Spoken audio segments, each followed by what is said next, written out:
Vous avez parlé avec le président iranien lorsqu'il est venu à New York. Quelle était sa position? Qu'a-t-il dit à propos du conflit? Parce que comme nous le savons, les avions ravitailleurs que les États-Unis ont déplacés vers l'Europe il y a 3 jours sont maintenant arrivés à la base aérienne d'Al-Udeid au Qatar, et ils essaient de faire quelque chose. C'est le même type de mouvement que nous avions observé lors du premier conflit direct entre l'Iran et Israël. On dirait qu'il se prépare à quelque chose. Alors, quel était l'état d'esprit du côté iranien?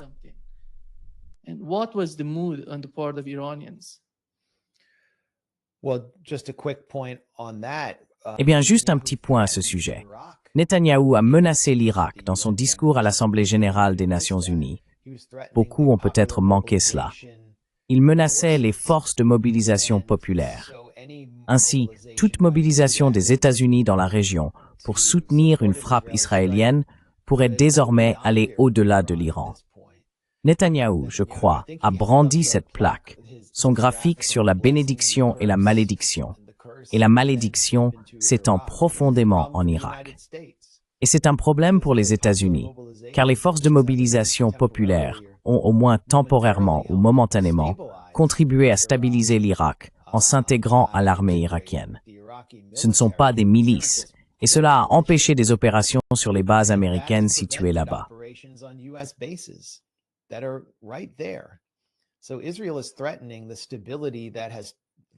Ainsi, Israël menace la stabilité qui, du moins pour le moment, a profité aux États-Unis. Le président iranien Massoud Pezeshkian est venu à New York avec un programme assez clair, tenter une dernière manœuvre pour empêcher le rétablissement des sanctions, ce qui bien sûr a échoué. C'était une affaire conclue. Les hypocrites de l'E3, les Européens, étaient déterminés à les imposer quoi qu'il arrive. Ils ne peuvent pas permettre que la guerre économique et hybride contre l'Iran prenne fin, ni même qu'elle soit prolongée, alors que les délégations russes et chinoises avaient cherché à prolonger le JCPOA de 6 mois supplémentaires. Ils ne pouvaient pas laisser cela se produire. Les Européens ont entièrement soutenu l'attaque israélienne non provoquée contre l'Iran en juin dernier.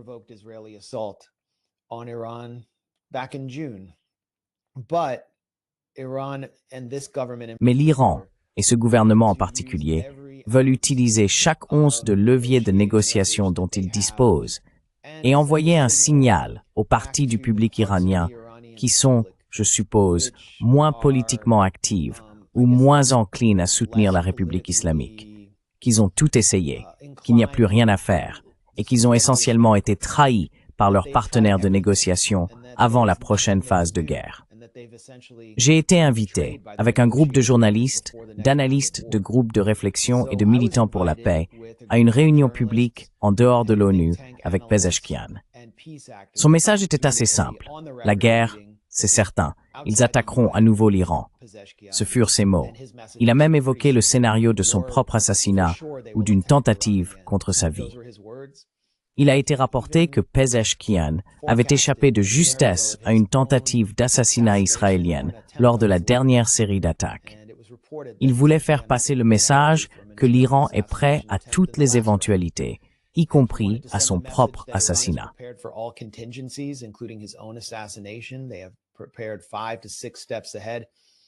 Ils ont préparé 5 ou 6 coups d'avance.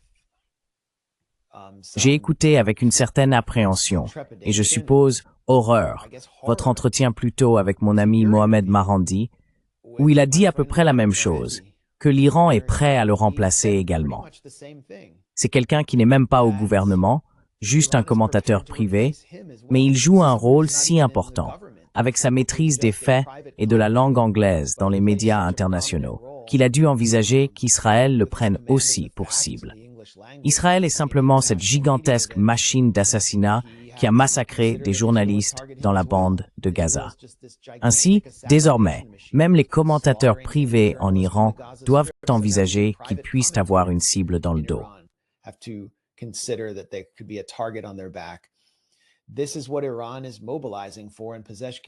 C'est pour cela que l'Iran se mobilise. Et Pezeshkian s'adressait aussi à nous, car nous avons un canal direct vers le public américain. Il y avait là des représentants de magazines conservateurs américains, ainsi que des figures de la gauche. Il s'adressait donc essentiellement à cette partie du public américain opposée à la guerre. L'une de ses principales critiques portait sur la notion de terrorisme, surtout après l'attaque d'Israël au Qatar, où il a tenté d'éliminer toute l'équipe de négociation du Hamas afin de mettre fin aux pourparlers. Mais l'attaque a également visé un allié des États-Unis. La frappe a touché un bâtiment dans un quartier densément peuplé de Doha, juste au moment où les écoles fermaient.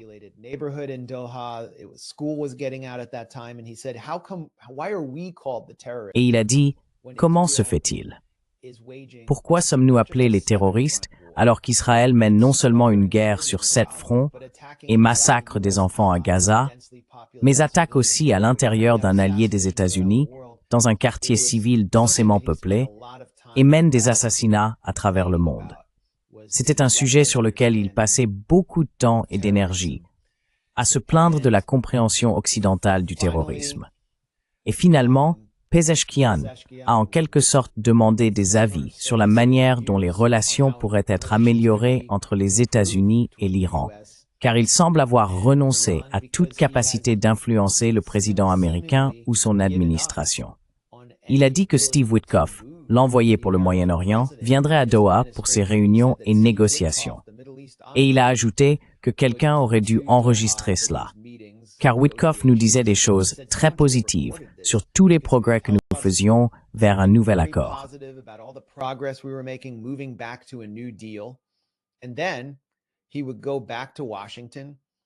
Et puis, il retournait à Washington pour formuler à notre égard des exigences belliqueuses qui donnaient l'impression qu'Israël lui avait soufflé ses mots. L'hypocrisie était si stupéfiante qu'il ne croit plus pouvoir collaborer avec les Américains. Ma question à Pezeshkian consistait simplement à citer un passage d'un discours prononcé par le dirigeant iranien, l'ayatollah Ali Khamenei, le 23 septembre, dans lequel il affirmait que négocier avec les Américains à ce stade, après ce qui venait de se passer, reviendrait à déclarer la reddition nationale. J'ai demandé à Pezeshkian si cela reflétait son point de vue, en partie à cause du format de la réunion. Il y avait 2 séries de questions, puis Pezeshkian répondait de manière générale en résumant l'ensemble. Je n'ai obtenu de lui qu'une réponse globale, ni oui ni non, ce qui était regrettable.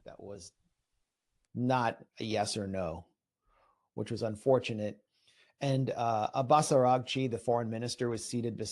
Abbas Araghchi, le ministre des Affaires étrangères, était assis à côté de lui et est intervenu à un moment de la réunion pour rappeler qu'en 2018, Israël avait frappé l'installation de Natanz avec un engin explosif.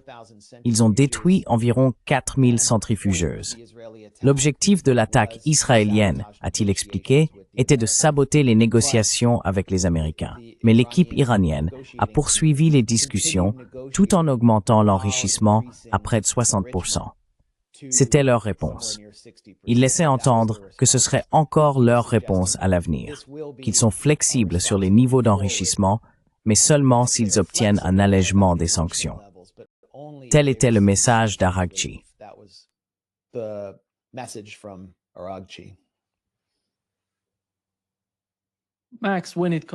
Max, en ce qui concerne l'Iran et la guerre avec l'Iran, penses-tu que les principaux objectifs des États-Unis et d'Israël sont les mêmes ou qu'ils diffèrent d'une certaine manière dans leur perception du conflit?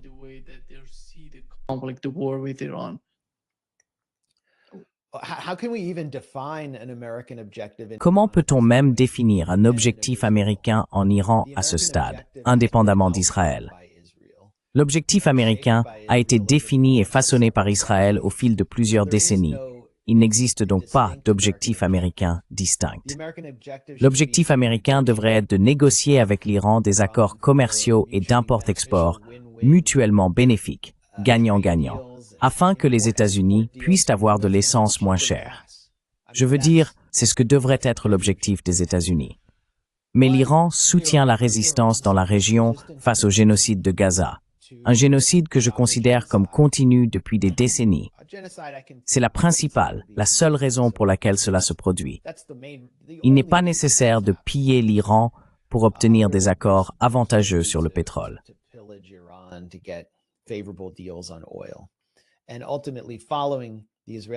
Et finalement, suivre l'objectif israélien dans la prochaine phase pourrait conduire à la fermeture du détroit d'Ormuz, ce qui dévasterait l'économie mondiale et aggraverait encore les conditions pour le consommateur américain, qui commence déjà à ressentir les effets des tarifs maximalistes et erratiques de Trump. Ainsi, l'objectif israélien est celui de Netanyahou, à savoir le changement de régime, et cela devient l'objectif américain. Le prétexte est que des stocks d'uranium enrichi à 60% existeraient quelque part en Iran. Donc nous devons mobiliser tous ces avions américains et envoyer toujours plus de nos stocks décroissants de missiles THAAD pour défendre Israël alors qu'il se prépare à une nouvelle attaque. C'est comme le prétexte concernant le Venezuela.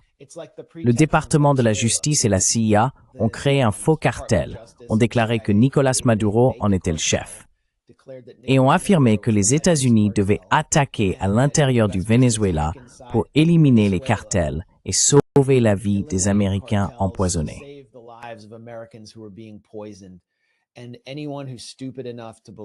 Et quiconque est assez stupide pour y croire soutiendra en réalité l'objectif véritable de Marco Rubio et du complexe industriel Gusano du sud de Miami, en Floride du Sud, à savoir le changement de régime. La guerre contre la drogue, la guerre contre le terrorisme, tout cela n'est que de faux prétextes pour une intervention américaine. Et dans les deux cas, les États-Unis suivent l'agenda d'une cinquième colonne malveillante qui cherche à exploiter la puissance militaire et économique américaine pour servir ses objectifs sectaires étroits. En ce qui concerne l'Iran, Israël a perdu l'élément de surprise dont il profitait autrefois, utilisant les négociations comme couverture pour attaquer l'Iran.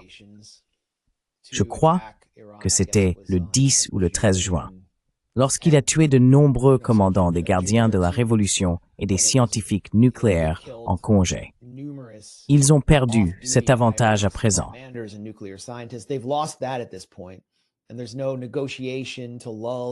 Et il n'y a aucune négociation destinée à bercer l'Iran dans un faux sentiment de sécurité.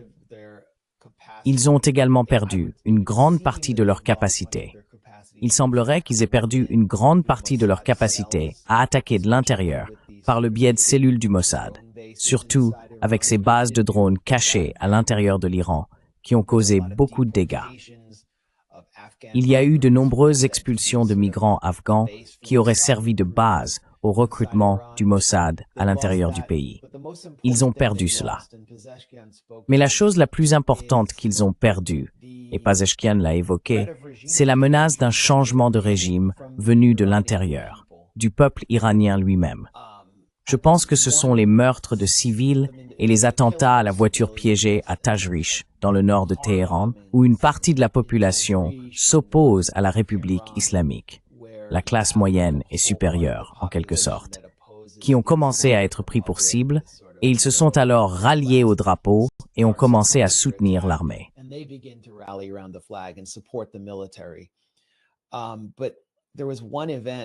Mais il y a eu un événement pendant le dernier conflit de 12 jours qui, à mon avis, résume vraiment l'échec israélien.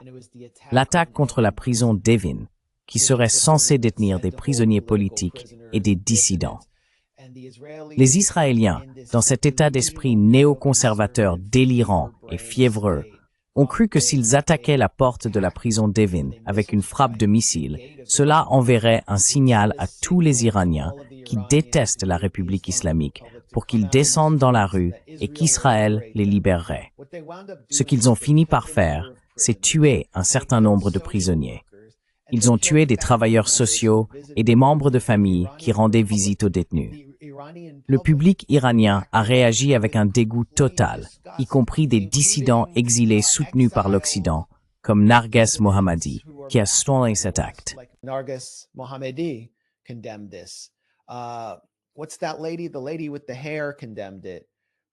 Cette femme-là, celle avec les cheveux, qui l'a condamnée, dont j'oublie le nom en ce moment, c'est en gros un atout de la CIA. Les Israéliens ont complètement échoué à créer le chaos dans les rues. Cette prochaine phase, je pense, sera très différente. l'idée d'un changement de régime est écartée. Ce sera une phase de conflit beaucoup plus violente. Je pense que l'objectif israélien ici, pour revenir au début de mes remarques sur cette question, est d'entraîner les États-Unis encore plus profondément, peut-être de les pousser à déployer davantage de leurs moyens navals, à les impliquer dans des combats beaucoup plus rapprochés avec l'Iran, et en fin de compte, à mettre des troupes au sol. Chaque mort américaine contre l'Iran sera une mort de soldats américains pour Israël. C'est un fait.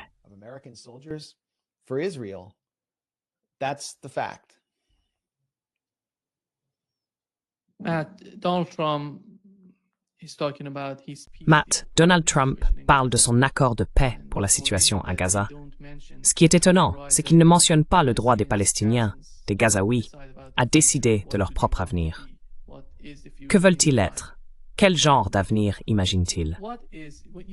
Quand on regarde ces 20 ou 21 points qu'il évoque, lesquels, selon toi, sont les plus importants dans cet accord de paix? Et est-ce même possible avec ce qui se passe à Gaza? Parce que Netanyahou a déclaré qu'il s'en fichait, qu'il ne se retirerait pas de Gaza. Alors, au fond, quel est le but de ce plan de paix selon toi?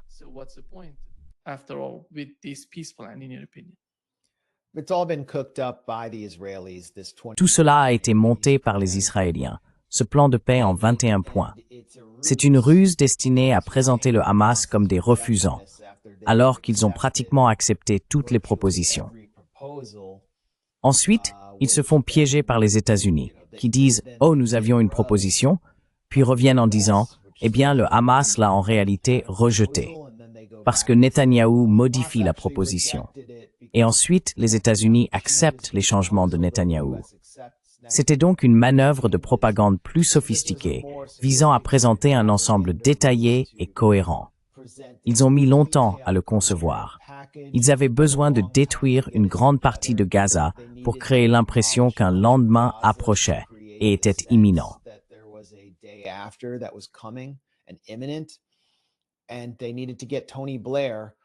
Et ils avaient besoin de rallier Tony Blair, en quelque sorte comme une figure à la aile. Paul Bremer, en référence au chef de l'autorité provisoire de la coalition, qui fut une catastrophe totale et absolue pour le peuple irakien pendant l'occupation américaine de l'Irak, reconditionné pour Gaza, avec diverses solutions technologiques qui profiteront à Tony Blair et à son Tony Blair Institute, lequel a reçu quelque chose comme 300 millions de dollars de Larry Ellison, le milliardaire ultra-sioniste à la tête d'Oracle, de la CIA et d'un sous-traitant israélien de données. Tout cela représente, vous savez, des incitations. Tony Blair ne voit ici que l'appât du gain. Ainsi, vous avez Tony Blair à la tête de l'autorité internationale transitoire de Gaza.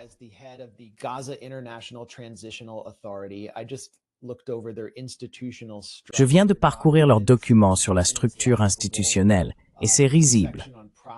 Il y a une section sur les droits de propriété des habitants de Gaza qui sont reconnus dans les documents comme étant encouragés à migrer volontairement, mais il est indiqué qu'un conseil sera mis en place pour veiller au respect de leurs droits de propriété. Oui, bien sûr. Puis dans le plan en 21 points, tout l'accent est mis sur la déradicalisation du Hamas. Personne ne va se déradicaliser quand on a détruit sa maison, ruiné sa vie et qu'on continue de tuer les membres de sa famille. C'est de la déradicalisation sous occupation. Cela a toujours été une illusion.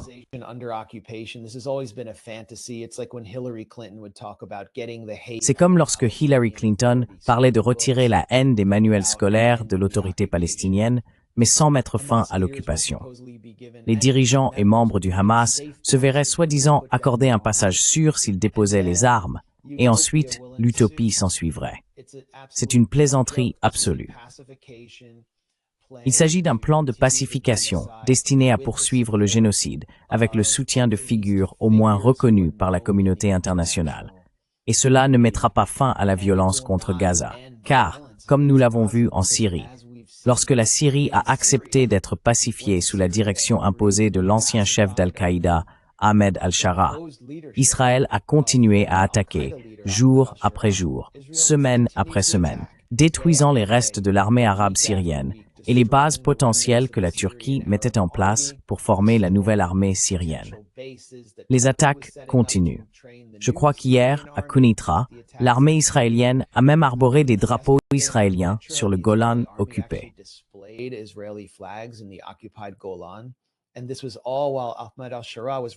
Et tout cela se passait alors qu'Ahmad al-Shara revenait de New York, où il avait rencontré l'un des principaux intermédiaires milliardaires de Netanyahou, Ronald Lauder, qui a fait don de millions et de millions de dollars, non seulement au lobby israélien, mais aussi pour soutenir l'activité de colonisation israélienne. Quoi qu'il fasse, la Syrie reste occupée, continue d'être attaquée. Donc, si la résistance à Gaza abandonne, elle subira le même sort. Regardez ce qui se passe dans le sud du Liban. Il y a un cessez-le-feu entre le Hezbollah et Israël. Et qu'est-ce qu'Israël fait? Il combat. Il mène sa stratégie de guerre entre les guerres, ou de tonte de la pelouse, où il continue de tuer des membres du Hezbollah, continue d'attaquer des habitations dans le sud du Liban et exerce une pression sur la population et sur le gouvernement fantoche de Nawaf Salam pour désarmer le Hezbollah avec les États-Unis. Ce plan n'est donc pas un plan de paix.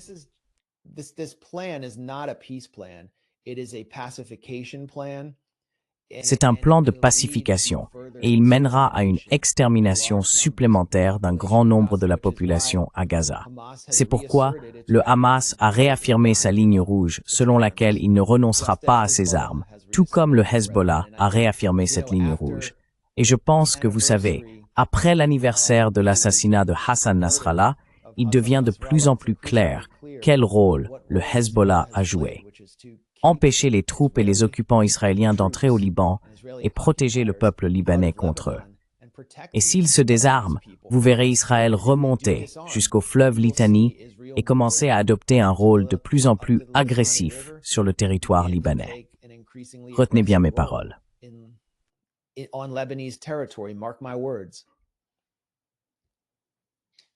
Max, il existe une certaine différence entre les États-Unis et Israël en ce qui concerne la Syrie. Al-Shara parlait avec le général Petraeus et il a dit « Votre succès est notre succès ». D'où vient cette position? Si l'on regarde Israël, ce pays n'est pas très à l'aise avec la situation en Syrie et le rôle de la Turquie. Et l'on voit les États-Unis essayer d'une certaine manière d'apaiser la situation, de les rapprocher. Après tout, qui est Al-Shara pour le général Petraeus, pour qu'il considère son succès comme celui du général Petraeus?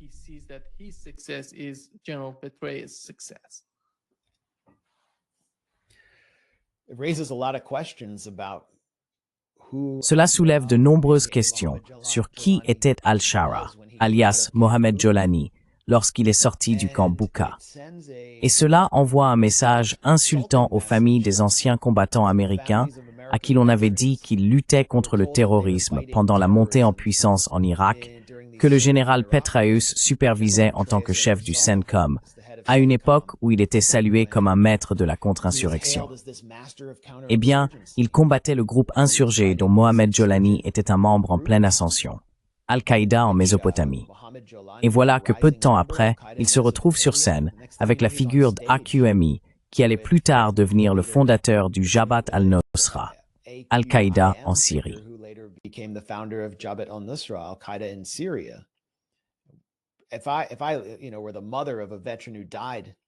Si j'étais la mère d'un vétéran mort en Irak, je serais profondément dégoûté et en colère contre Petraeus. Et je verrais tout cela comme je réaliserais que je devrais affronter la réalité selon laquelle mon fils n'avait été qu'un pion dans cette grande conquête géopolitique du Moyen-Orient, le grand jeu. Et c'est le rôle que Shara joue pour Petraeus. Petraeus a été très proche de divers acteurs du renseignement américain qui géraient la sale guerre en Syrie. Je le voyais participer à des réunions. Je suis moi-même allé une fois à une réunion des casques blancs syriens, qui constituait une sorte de carte majeure du soft power pour les États-Unis, la Turquie et le Qatar dans la sale guerre syrienne.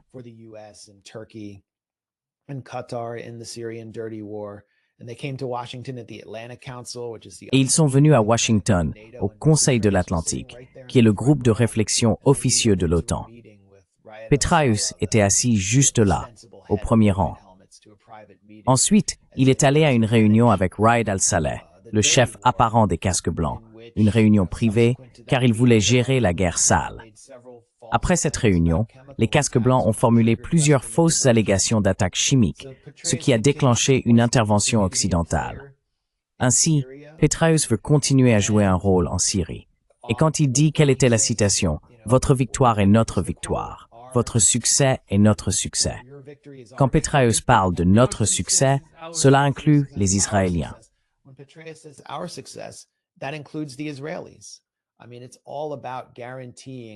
Je veux dire, tout cela consiste à garantir la profondeur stratégique d'Israël en Syrie, ce qui signifie essentiellement abandonner le Golan.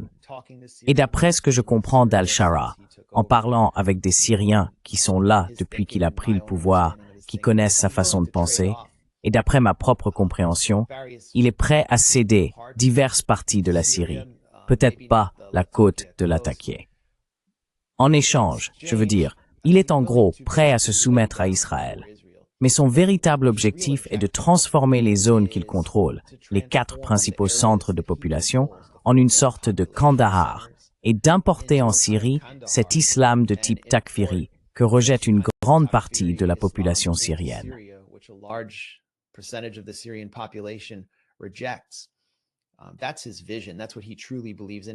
C'est sa vision. C'est en cela qu'il croit vraiment. Et c'est un joueur avisé qui fait tous les bons choix pour y parvenir. Cela commence par se vendre aux Israéliens. D'ailleurs, Israël ne se soucie pas qu'Alep devienne Kandahar. En réalité, il préfère cela. Souvenez-vous de ce qu'a dit Moshe Ya'alon, l'ancien ministre israélien de la Défense, pendant la sale guerre en Syrie. Il a déclaré qu'il préférait avoir Daesh sur le plateau du Golan du côté syrien, plutôt que l'armée arabe syrienne et les gardiens de la révolution, car eux constituent une force de combat compétente et engagée pour la Palestine. Daesh, qu'est-ce que c'est? Une plaisanterie.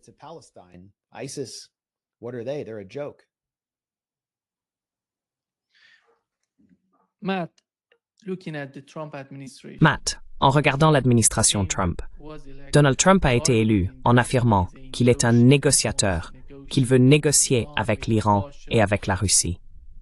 Ce qui arrive au dollar est dû à ces guerres continues, sans fin, avec l'Iran, avec la Russie, avec la région.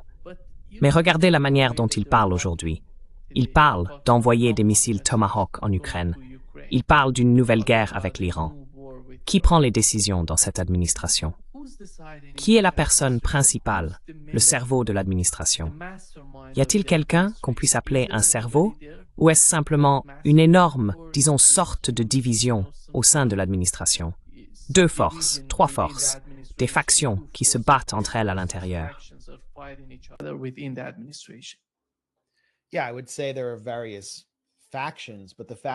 Oui, je dirais qu'il existe plusieurs factions, mais celle qui l'emporte représente la faction néoconservatrice qui a lancé cette conquête post-11 septembre sous George W. Bush.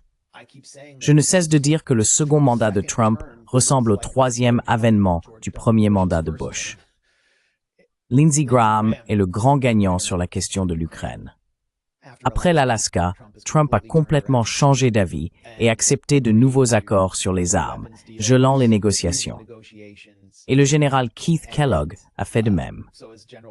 Dans l'hémisphère occidental, Donald Trump a essentiellement cédé son programme à Marco Rubio, qui est discrètement devenu la figure la plus importante ou la plus influente au sein de la bureaucratie de la sécurité nationale, aux côtés de Stephen Miller, une sorte de fanatique nativiste soutenant le plan de Rubio visant à déclencher une guerre à l'intérieur du Venezuela.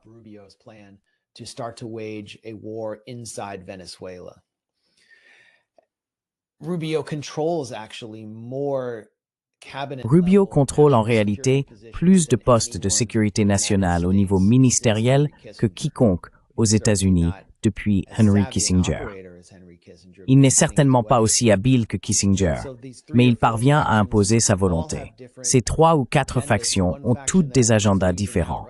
Celle qui, à mon avis, est en train de perdre du terrain en ce moment est celle d'Elbridge Colby, qui fait partie du cercle rapproché de conseillers en sécurité nationale de Trump. C'est un fanatique anti-Chine qui considère que l'objectif ultime de l'Empire américain est de neutraliser ou d'affaiblir la menace chinoise, à mesure que la Chine dépasse les États-Unis en tant que puissance économique mondiale, non pas par la force militaire, mais par le commerce, les infrastructures, l'initiative des nouvelles routes de la soie et l'expansion des BRICS.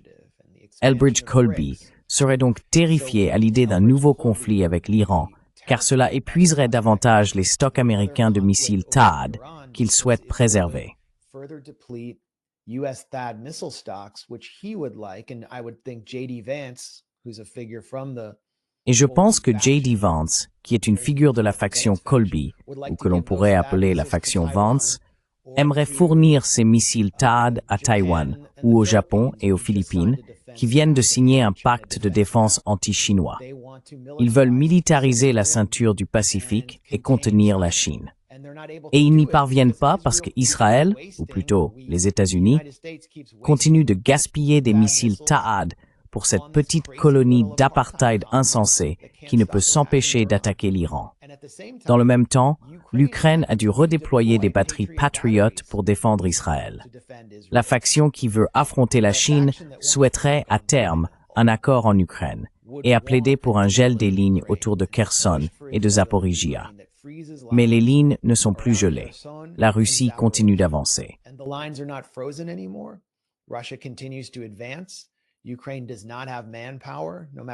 L'Ukraine n'a pas la main-d'œuvre nécessaire, peu importe les moyens techniques dont elle dispose, pour mener ses attaques sophistiquées par drone ou pour utiliser des armes américaines plus avancées, y compris les Tomahawks, afin de frapper à l'intérieur des régions frontalières russes.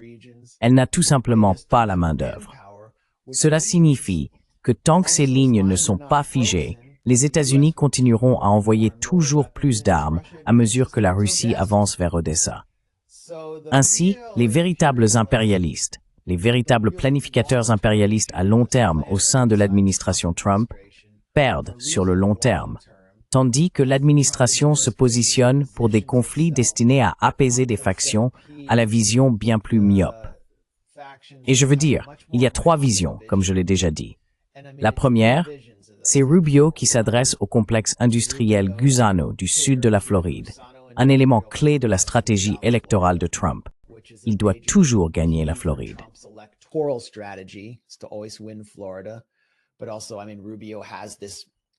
Mais aussi, je veux dire, Rubio partage cette ferveur idéologique qu'ils ont tous, détruire le Venezuela. Et ils pensent qu'une fois le Venezuela détruit, ils pourront renverser le gouvernement de Cuba, qui dépend des exportations et de l'aide vénézuélienne. Ensuite, ce sera le tour du Nicaragua, et la région sera complètement libre pour que les États-Unis puissent l'exploiter. Et puis, il y a la faction néoconservatrice sioniste. Lindsey Graham en est en quelque sorte le porte-parole. Ils veulent détruire l'Iran pour des raisons idéologiques. Et enfin, il y a cette troisième faction, qui ressemble davantage au commandement militaire traditionnel. Elle se concentre sur le pantouflage, en gagnant énormément d'argent grâce au budget de la défense de 1000 milliards de dollars, qui va principalement aux sous-traitants.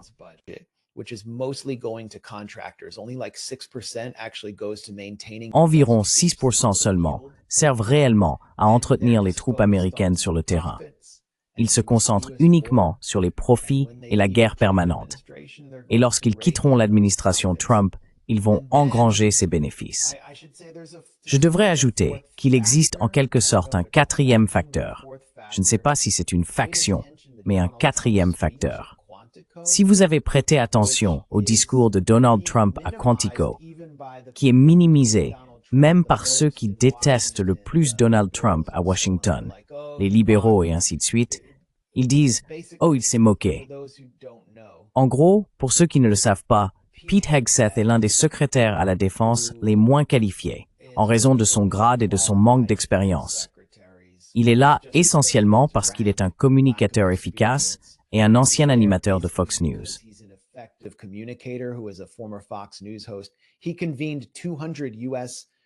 Il a réuni 200 généraux et officiers supérieurs américains à Quantico.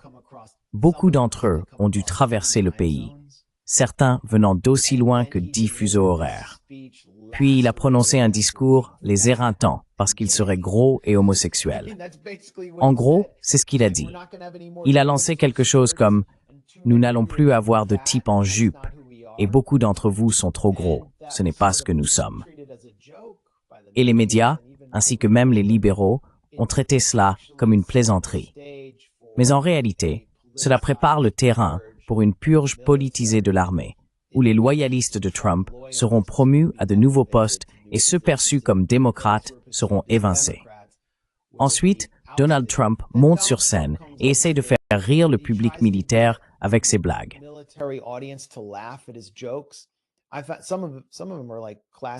Une partie ressemblait à l'humour classique de Trump, comme un numéro de stand-up, comme s'il faisait l'ouverture dans un club du New Jersey ou quelque chose du genre. Il a parlé de la façon dont Obama descend les marches d'Air Force One en se dandinant. Il semblait penser que s'il y avait des rires, cela montrerait une forme de soutien de la part des généraux, un soutien spontané, mais personne n'a ri. Donc, il a un peu échoué à ce niveau-là. Mais si l'on analyse ce que Trump disait, y compris son soutien et son approbation de l'agenda de Rubio contre le Venezuela, il a appelé à utiliser des villes américaines comme terrain d'entraînement pour l'armée, afin de mener, en somme, une guerre contre certaines parties de la population américaine qu'il a décrites comme des animaux, essentiellement les minorités urbaines et les pauvres.